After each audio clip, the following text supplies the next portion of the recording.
You ask Tiger to calculate. This deals with linear inequalities with one unknown.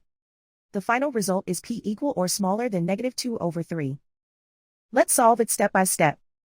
Group all constants on the right side of the inequality. Subtract 1 from both sides.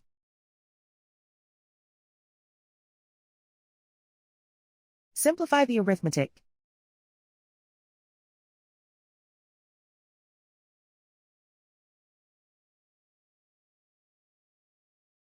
Isolate the p. Divide both sides by 3.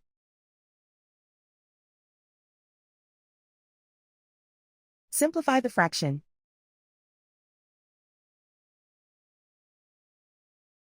Plot the solution on a coordinate grid. And so the final result is p equal or smaller than -2/3.